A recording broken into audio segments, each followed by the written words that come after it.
Burnout, when you no longer want to be a recipe machine.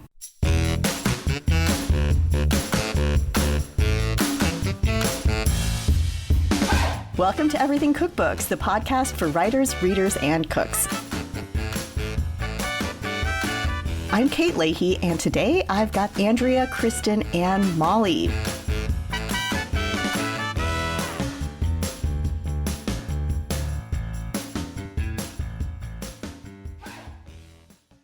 Welcome, everyone. Hey. Hey, Kate. Hi, everybody. So today we are talking about burnout. I mean, it seems like it's been in pop culture all over the place these days. Every time I look, it's like, oh, this person's burned out, or there's an article about burnout. And we thought we'd really get into it from a content creator perspective. I mean, coming up with new things is really hard. And there's always this pressure that you keep having to do more new things because you need to make a career of this. But before we really get into burnout that we've personally faced or other people that we know, a quick note that we are definitely not mental health professionals. Some of our personal experience might not apply to you, so we just wanted to acknowledge that burnout exists. There's lots of different feelings about it, and we just really want to figure out ways to better take care of ourselves and each other. So what are the hot takes right off the top of your head when it comes to burnout? It's a thing. It is a thing. And I do feel like there's like levels of it where there's like burnout where it really just affects your like entire physiology, your health. And I don't know that I've totally experienced that. I feel like I've had like the beginnings of burnout and then I ease off before it gets too bad. Have you ever been like to the point where you just literally cannot do anything? I have. Yeah, and I didn't know. We could talk about all sorts of anxieties around work and being, in a creative field. And as Kate, you said up the top, the recipe machine and the pressures of sort of balancing a creative work lifestyle and a lot of anxiety that goes along with that. I've experienced a lot of that throughout my career, but burnout was different. Mm-hmm. Burnout was something that I was like, oh, this is different than me just imposter syndrome or worry or a lot of other things that go along with it. But burnout was, it was a while ago, and I was doing a lot of magazine work on a top of book work, and it just felt like it was coming up with new recipes constantly hustling. And I just remember this feeling of like having nothing inside my brain. I couldn't access a single idea of my own. And it was paralyzing, and it was different than other things I've felt. And so, I mean, as you said, Kate, we're not mental health experts, and I don't know the clinical definition of burnout, but to me, that felt very different than anything else I'd ever felt. Mm-hmm. It was scary. Right. It's not anxiety. It's more of like tired, and you lose sort of any kind of spark of excitement, maybe? Yeah. I mean, I think we'll talk about this, that we've all had low points in our work where, sure, we either have a project that is not good or a certain person we're working with that isn't compatible. I mean, there's some rough patches, but burnout, I think we're trying to talk about something else. Yeah. Sort of a different level. Yeah. How about you, Andrea? I get tired, overwhelmed. That's a good word. Yeah, I get overwhelmed and exhausted sometimes, and I will feel the glimmers of that, but what you described, Molly, I don't know if it's ever gotten that bad. I've never felt like I didn't have anything left. I oftentimes feel like I have too much going on, and that I wake up in the morning, I go, man, wouldn't it be great to just take a long drive today like you used to in a past life? You can't, because your to-do list is really long. Right. Well, I think some of the reason we wanted to talk about this, and Kate, you mentioned there have been some articles. The one that really caught my attention recently, and it was Alicia Kennedy who wrote about it, the struggles of being a content creator and sort of those blurred lines between work and life, which I think we'll get into a little bit. But she cited an article that appeared in The Guardian by Mira Soda. Mm-hmm. It's dramatic. She lost her interest in cooking. And she's a food writer, a recipe creator, a cookbook author, and she stopped cooking for herself and her family, like completely did not want anything to do with food. And really like couldn't get out of bed. Yeah. Right. There's times when I don't feel like cooking, or I don't necessarily have a creative spark around cooking, but I guess that's what I say when I read about that level of burnout. I'm like, oh, but I've definitely had where I'm exhausted and all I want to do is like binge watch television and just Oh, yeah. Right. It's when you don't even care if you're getting sick. You're like, oh, I'm sick. Oh, great. That means I won't have to do anything and not feel guilty about it. That's probably a sign. Or if your to-do list, even though, as you say, Andrea, it's too onerous, you have to get to it. When you're truly burnt out, it's like, I don't care. Yeah. Well, that's like depression. Yes, I think there's probably a Venn diagram there. absolutely. Yeah. And I mean, that's when, you really want to talk to at least your partner in life, Right. if not a professional. Yeah, which she did do. We should say that. Yeah. It's a really good article. It's worth reading, and we'll have it in the show notes. Yeah. Let's just talk a little bit about, is it inevitable to reach this point? There's certain things I think that just make it easy to get on this trajectory toward burnout. Like one of the things I think is probably perfectionism. I mean, a lot of us are perfectionists. We want our work to be really good.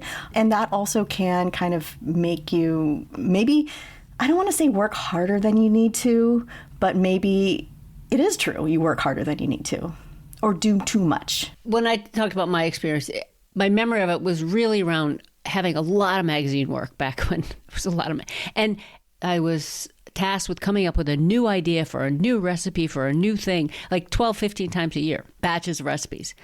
And I didn't have that many ideas. Like, are there a limited number of ideas for a new way to cook something? Did you keep saying yes to these assignments because you felt like you would never get? Yes, of course. I had to. What was it? One of those like, if I don't say yes, I will never be hired again? Right. That's definitely a freelancer thing, I think. That's a freelancer thing. And I was going to say, we have this term that we use nowadays, creator economy, and we're creators. And it's like, you're hustling. Mm-hmm. You are hustling for your next check.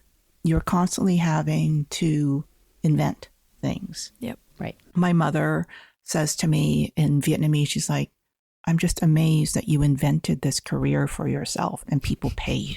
And I go, I am too, Mom. Yeah.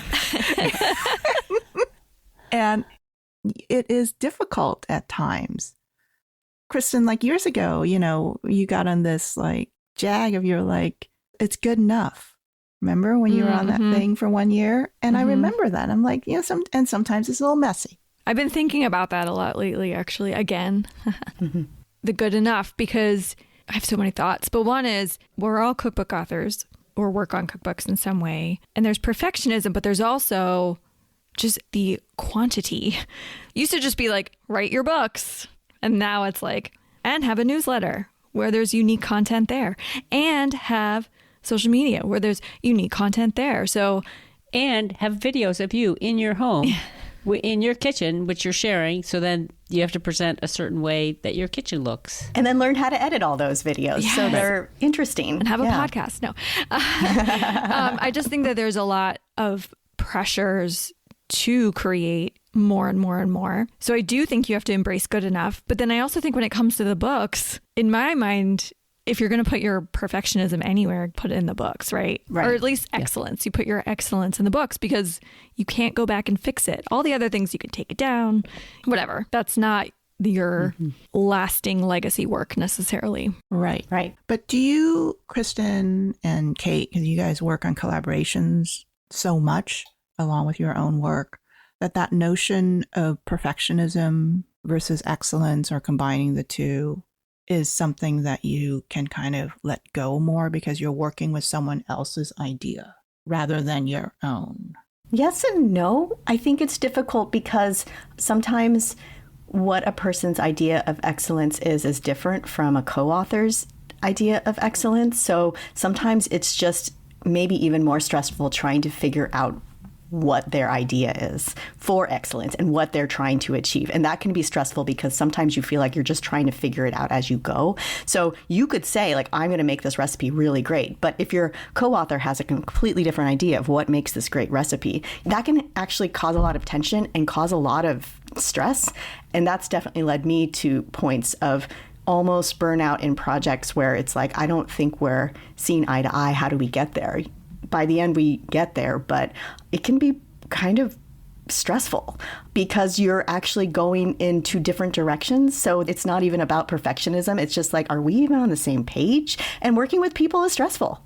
Yeah. I guess there are things when I'm collaborating with somebody where maybe I will let go of something because they are okay with it. But then other times I'll kind of push and be like, no, we need to push this harder, farther than they might even think is necessary. Yeah. So it just goes back and forth. And how the collaboration is set up. If it's a ghost or a you're not as primary, for me, I've been like, well, it's their name on the cover. So if I'm only going to push so far because, but if it's and I feel full ownership of the project and I feel like it's really going to, back to your point about kind of cookbooks and legacy, then you do push. Well, also just thinking about relationships you're building in publishing. So if you're working on a collaboration, whether it's ghostwritten or as a co-author that's very public, you also want to seem competent to the editor and the publisher and the art director and the photographer you're working with. So there's that level of pressure that any good co-author puts on themselves. So it's almost like you will put more pressure on yourself for perfectionism than maybe your co-author who comes from a completely different field. Because you're hoping to get more work. Well, that's where like that people-pleasing part. I say that because in this Thai cookbook project that I'm working on, I feel a certain elation because all of the creativity doesn't have to come from me. Right. Mm-hmm. I don't have to come up with this idea or this technique. We work on it together. And sometimes, on rare occasions, we're both unhappy with a particular method. So I'm going to push it until I get it to where I think, the chef and I are like happy and that we will be happy. Yeah. To where we're satisfied. But I don't feel like all that ownership. I really do feel that cooperation and that co-authoring that y'all mentioned. That to me is like a great relief, I have to tell you. Yeah. Yeah, it is great when the partnership's great, right? Yeah, but sometimes it's not. Sometimes it's not.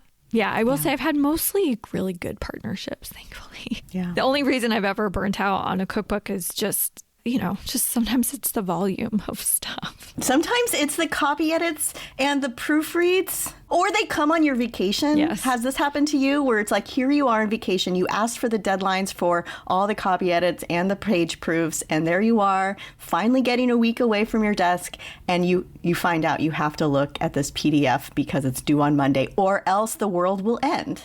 I've been in that situation. I think a lot of people have, and it does kind of put you closer to that, I don't even know if I like doing this as my career anymore. And that's where I've been probably more times than I should say. I've had a lot of moments recently where I'm like, why am I doing this? Why are you doing this? Yeah. Isn't there a better way to pay the mortgage and put money into some form of retirement? But then, you go through the edits. I'm never doing this again. Then you have a month away from it. And then you get the next round. You're like, all right, I can do it. Well, and also, Kate, you talk about it happens on vacation. It's those clashes with either your day job or your personal life, or, there are things for all of us. I mean, whether you have work that's not related to this or a personal life that's gotten complicated or is demanding. I mean, all those things add up, and there's so much you can't control. Andrea, I was going to ask, because I feel like you're the person right now doing a lot of the things, meaning you're writing the books and you have a newsletter and you're quite active on social media in a way where, like, I don't know, Kate and I tend to do more collaborations. Maybe we're quieter on social media. And Molly, similarly, like with other authors that I've worked with, or aspiring cookbook authors, this is a very real pressure to just be out there all the time. And I guess I'm wondering what motivates you to do it all. I have a relatively simple life, okay? And it's something that I can make choices about. We don't have any pets and we don't have children. Now, granted, if we did have children, they would be grown up by now. But those are like these choices that my husband and I made. We knew that we would be leading these different lives that perhaps financially would not work out so well for us, because those other components that I just mentioned, when you add pets and children, it's, you have a family and it's costly. Mm-hmm. So that's, the financial part is there. And so I'm able to take on these other things in my life, but it is at times very overwhelming. I then decide to cut back on things that put a lot of pressure on me. For example, like Instagram, man, when that algorithm changes, and it's been changing for years, where you can I would work like an hour and a half, 2 hours on a post for Instagram and be like, nobody's looking at it, right? Mm-hmm. And we've all had those moments. But then recently, going into 2025, I was just like, just assume that no one's going to look at it, spend minimal time on it, jump in, jump out. And where are you going to put your energy? So I'm putting it in my newsletter, Passive Fish Sauce, which I really enjoy doing, and figuring out a rhythm and routine and schedule that works for me, and it gives me joy, and working on the book and stuff, and financially it's working out, so it's all right. But scaling back on the things that were less joyful has really helped me feel vindicated. Yeah. Sure. But before I scaled back and I was investing too much of my thoughts into things like social media, it was just driving me friggin' crazy. I love this conversation, and I think, Andrea, you're really touching on something about figure out, of all the elements, if you can sort of sift through and figure out which are the ones that are bringing you down and which are the ones that are lifting you up.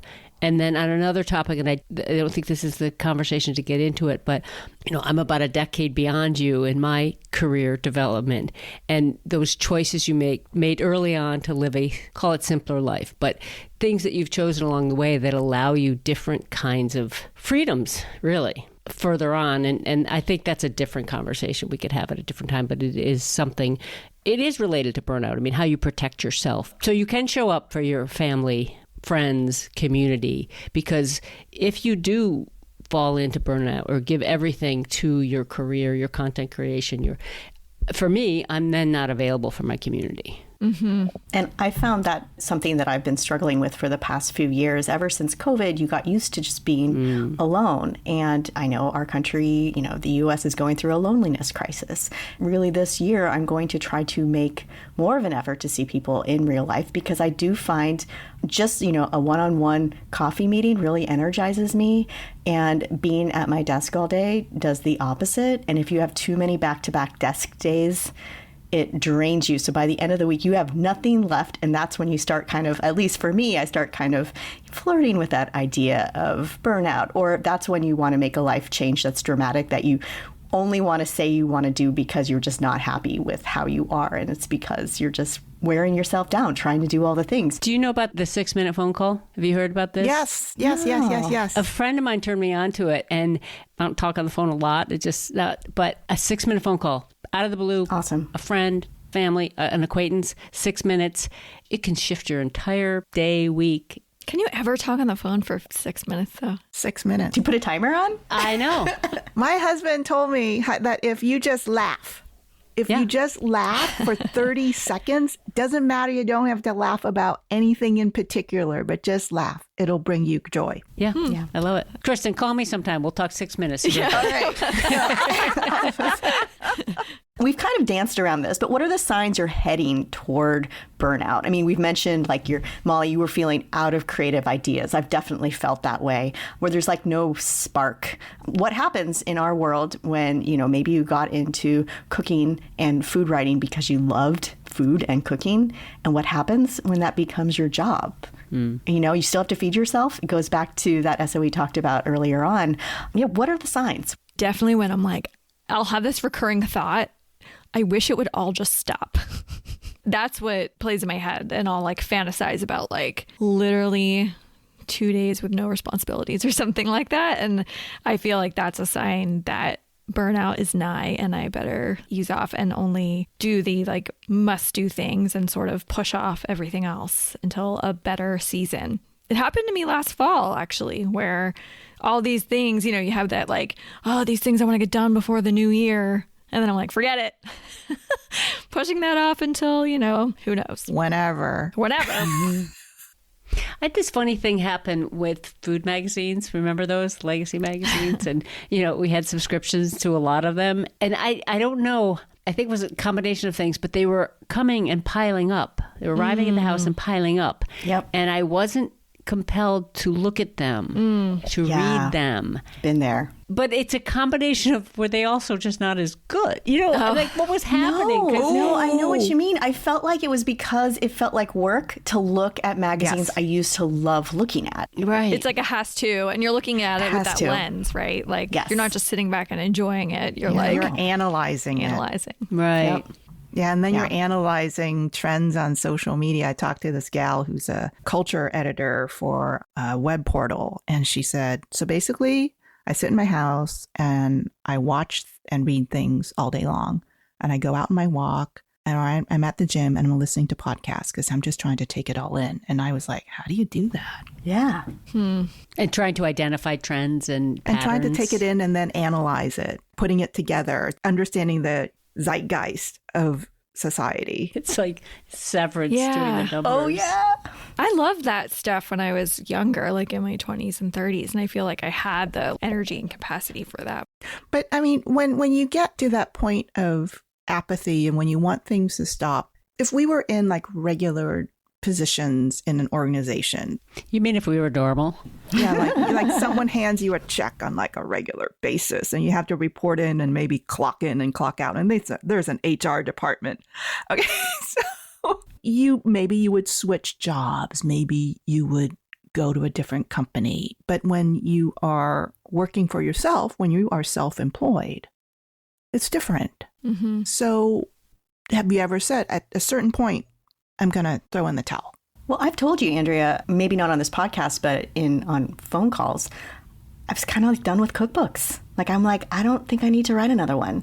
I don't think the world needs another cookbook from me. And that even went to cookbook collaborations. I've kind of come out of that because this year has been more positive with cookbook collaborations than in the past. And it wasn't that my cookbook collaborations in the past were bad. It's just that I was already physically exhausted, and going into a process as long as a cookbook when you're already to the point of exhaustion makes it really hard to push forward. But I don't have any desire to write my own cookbook. It would have to be a very, very compelling idea. And then I'd have to try to figure out a way to sell it to a publisher. And that's a whole different story. But yeah, I was just kind of like, done. I don't care. I don't want to look at another cookbook. We're just going to eat the same things I've been cooking all week continuously. That's probably my apathy. I'm unfortunately out of that a little bit now. I still work on cookbooks as a collaborator, but a few years ago, I kind of did throw in that towel in a way, Andrea, where I now have a day job. It wasn't necessarily that I went out looking for it. I just kind of fell into it. But for me, it's been positive because it's a day job where I don't have a lot of emotional attachment to it. It's not to say I don't do a good job. I feel like I do a good job and, I care, but I do it from home, and then I can kind of like put all my creative energy toward cookbooks. But then the financial pressure, because let's be real, like recipe development fees from magazines, I don't think they've changed. In the 10 plus years I've been freelancing, they've either stayed the same or gone down. And like, if you ever play with an inflation calculator, that gets very depressing. Like if you say, let's say you say like $200 in 2011, and then what is that now? And rates haven't kept up a lot of times with inflation. I do feel like for me, the day job has been good. Like in that case, it has to be the right day job. Like a draining day job and then trying to do everything on top of that is not sustainable. But you bring up a really interesting point, Andrea, especially for this podcast, because so you write a cookbook, it's well received, you get an opportunity to write another one. They're going to want to build on the success of the first one. So it's going to somehow relate to what you did. So you're sort of building your own silo as you incorporate it. You're not, depending on how you structure your career, but for anybody starting out, it's something to think about because there aren't that many, what do you call them, horizontal shifts that you can make. Right. You kind of keep doing what you've been doing. And if you want to say move, I've come up against this because I've been looking for collaborative work and not found that much because I'm known as a solo author. So I'm not somebody that comes to mind as someone who'd collaborate on a project. You sort of dig into your lane. And so what do you do if you feel like, I kind of want to shift a little bit? you start all over, I guess. Right. Well, I mean, I think it's if you write fiction and you are known for romance and you want to write a thriller, like you're pretty much starting over. And I think cookbooks are a little bit like that. Like I got on this like side tangent of writing a lot about food and wine and going into these wine books, but I never really wanted to be a wine writer. And so that kind of pigeonholes you as like, oh, but you're like you're known for this. Do you want to do? I did get asked once to do this, like to collaborate on a deck of cards that would be like cheese and wine pairings. And I was just like, oh, it seems like so much work. I'm gonna have to figure out 50 cheese and wine pairings. And I'm thinking, like, for somebody listening to this who's like just a fanatic about cheese and wine, they're like, that would light them up. And I just like, ugh, it's so much work and it's like not that much money. Like that's when I know. Like it's not like I'm like, I'm not the cheese and wine person, even though I'm sort of like, it would be perfect. Like if I was a different human and I could be that cheese and wine person and I could build that whole platform based on that. But I'm like, no, it's just not me. That's where you get out of that like total famine mode where with freelancing where you're just saying yes to everything, right? Mm-hmm. And then you can finally just start saying no to things that don't make sense for you. Yeah. So like it seems like there's, you know, when you're heading toward burnout, like for me, I definitely, Molly, I've had that where the magazines pile up and I don't want to look at them. I don't want to look at a new cookbook, even though it's really enticing, because I just don't want to have to think about what to cook and I just want to sort of do it intuitively. Another thing, like mini rebellions, when you have things on your to-do list that are really important and you're just like, you know what, I'm just going to read this article that has nothing to do with anything for like 20 minutes because I want to rebel.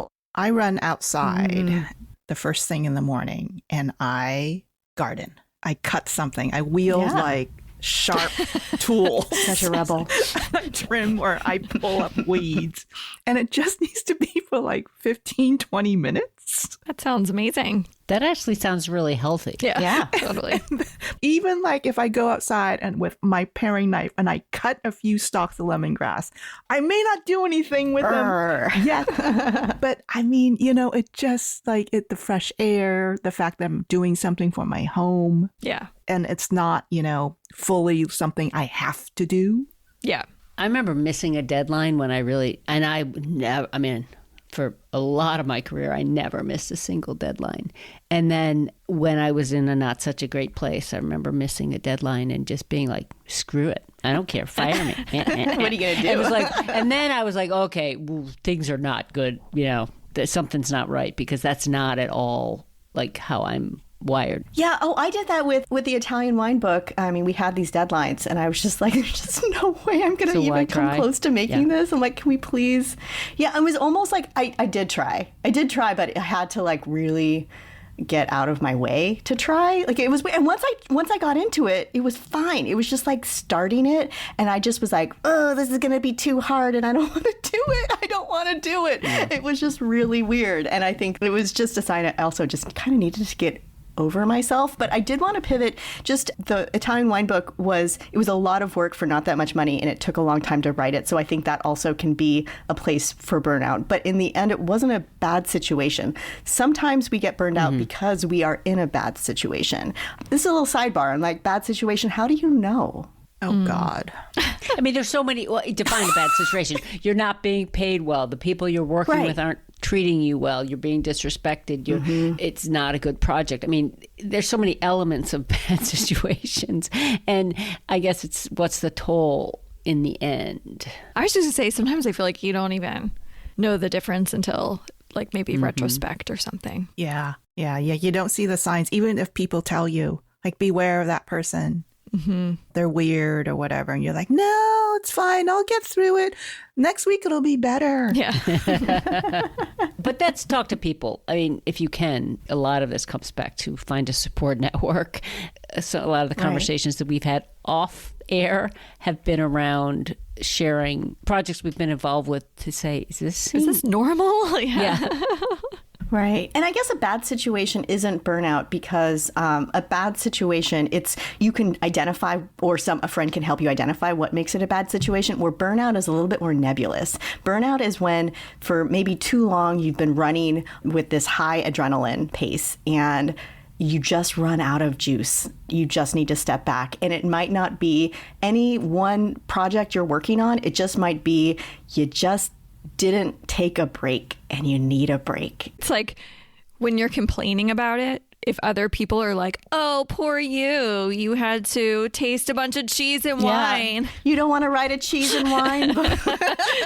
Maybe that's the burnout versus. I was kind of also like, I don't think my stomach can take that much cheese and wine. And I was like, who's going to pay for this? And the budget was so small. And I had so many questions. But I thought like younger me would have been like, cheese and wine. Yeah, I'll go into debt doing it. And then I'll have this great card deck. I'll like blow up my cholesterol numbers. But see, that's like a function of age now we're talking. Totally. That's true. Oh, that's different. Yeah, you're right. You're right. Which I do think can be a factor. It's like stuff that would have been fine when you were in your 20s and then you're in your 40s trying to do the same thing and just like cannot do it. Yeah, that's true. I don't know if the UK has just been writing more about burnout, but we mentioned Mira's essay that's in our show notes. And also, Oliver Burkeman wrote a book called 4,000 Weeks, Time Management for Mere Mortals. And I know that book is a huge bestseller. He has a new one out that kind of dovetails on that concept that you have limited time in this life. And that can kind of also help, I think, just make our decisions. Andrea, you've noticed like, okay, I don't need to spend all this time on social media. It doesn't bring me joy. It's not really delivering anything. Right. And the 4,000 hours business, I mean, or I can't remember, but he's got the graphics that show you like how many hours you spend with your family and kids. So anyway, I mean, that's something that I looked at recently. It's like how many hours in an average lifespan you get to spend with your parents. And you look at that, you go, well, that's stupid. And then I'm not calling my mother. Once that she's gone, and I tell my mother this directly, once you're gone, we don't get to terrorize you anymore. So stop complaining. We're here. And that's really important. Yeah, you can work on content that's going to go viral. And what does that virality mean in the long term? Because there's going to be something else that comes along. And for that moment, you get your Andy Warhol fame. But what does that mean to you in the long term? It may mean a lot. Great. But if that's what you're striving for all the time, God bless you. I hope it works out. Today, my husband actually, he threw around the term net happiness because we were talking about a potential like career shift for him. And it's a logical next step, but he was like, it means like less time with family, all these other things. He's like, I feel like my net happiness is not going to be better. Right. Where I think we're headed with this conversation are some solutions or some ways to prevent but I'm thinking about this hours thing, Andrea, you're talking about, and time, efficiency, optimization, all this stuff. We're always like the habits of being super effective and morning routines and all that. Yeah. And again, this is a function of where I am in age, but lately I've been thinking a lot about wasting time and the beauty of wasting time, and whether that's going out and I grew up in a very productivity-oriented household. Like sitting on a couch and reading a book was not productive. It was, it was get up and go and do and do and do and be of service. And I mean, good. It's all great.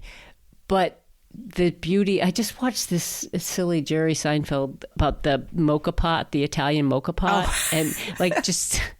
But he uses it as a sort of a symbol for wasting time. And it's a silly thing, but just the beauty of wasting time. And whether it's a 6-minute phone call that you don't accomplish anything but maybe laugh a little bit, or terrorizing your mother, which is not a waste of time because it's a connection. But this notion of doing nothing is like, I know it's a luxury, and I know I'm at a place where I'm able to do it more, but I'm all for it. Yeah, the productivity mindset is what can drive you into burnout. And my hardest thing with not doing things is trying to train myself not to feel guilty. When I decide on a Wednesday, I'm just going to take my dog to Neighbor Bakehouse and get a coffee that I don't need because I can make coffee at home, but I'm going to walk there and he's going to get a dog treat and some pets, and I'm going to get a croissant, and I'm going to sit out in the sun and just like have a moment.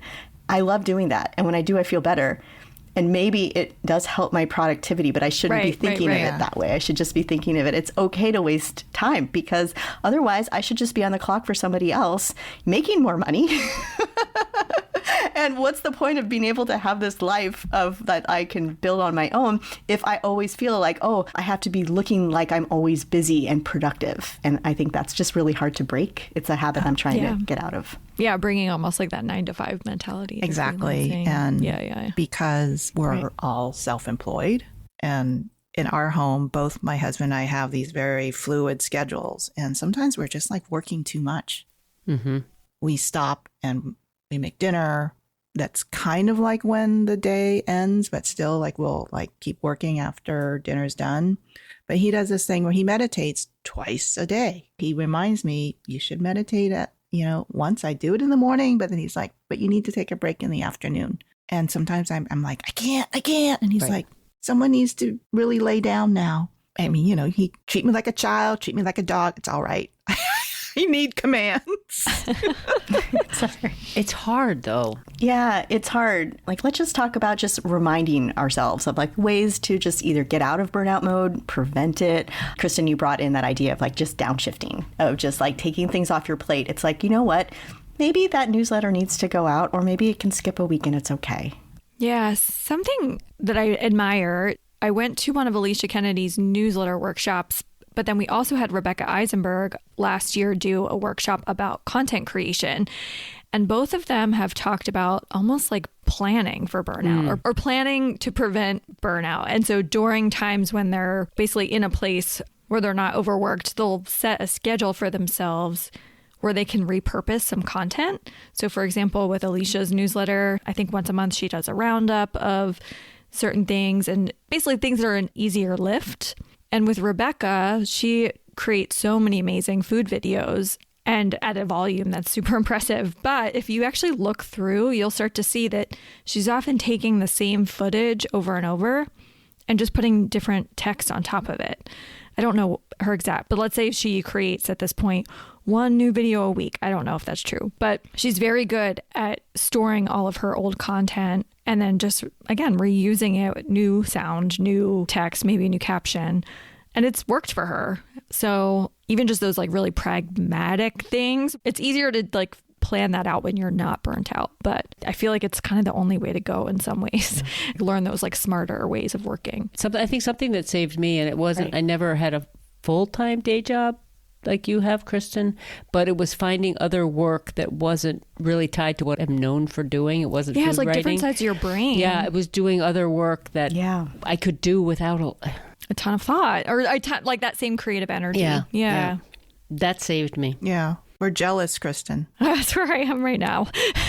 Yeah, it's true. And I think anybody who's especially working on maybe a book, maybe it's their first book, just be careful, because I think the first book, that's when I think I had my very first panic attack on my very first book. And it was in the editing process because everything was new. And of course, I didn't know what a panic attack was. But now, thinking through, it's like, okay, it's normal to feel anxious. If you're feeling, though, these like feelings of just, I want the world to stop. I don't. I want to get COVID so I can stay home and no one will bother me. That's when you know you have it. Like, you should just, you should just like step back, take some time. And we hope if you've listened to this episode all the way through and we've given you some like thoughts to help you stave off burnout, or if you're in burnout, maybe just a little bit like you're not alone. But as we said, we're not medical professionals, and we're just here to know that everyone goes through these rough patches, right? Totally. It's hard with a book sometimes to find ways to share the load unless you're like hiring. I mean, some content creators hire people to help them with all aspects of their book. So if you can do that, awesome. But even with this podcast, like to do this as a single person, as having a podcast, it's just a lot more intense. I don't think it would exist. Yeah. I'm glad we have all of you, because I don't think I would have kept doing it after a year on my own. Well, thanks for everyone sharing such important stories. One programming note, speaking of burnout, we will be taking a little bit of a podcast break in releasing new episodes. However, we will be re-releasing episodes that you may have missed, and we think they are great episodes from our archives that go into the details of pitching and publishing a cookbook. So they're worth a re-listen. If you haven't listened to them before, please give them a listen, tune in, and then in 6 weeks, we will have a whole new set of episodes for you. So thanks to all of you for listening. And thanks for Molly, Kristin, and Andrea for being here today. Thanks, Kate. Thanks for hosting, Kate. Thank you. Thank you for listening to Everything Cookbooks. For more episodes and ways to contact us, go to our website, everythingcookbooks.com. The show is available wherever you get your audio, and if you like what you hear, please leave us a review. It really helps. Any book mentioned on the show can be found on our affiliate page at bookshop.org. Thanks, as always, to our editor, Abby Cerquitella, and until next time, keep on writing, reading, and cooking.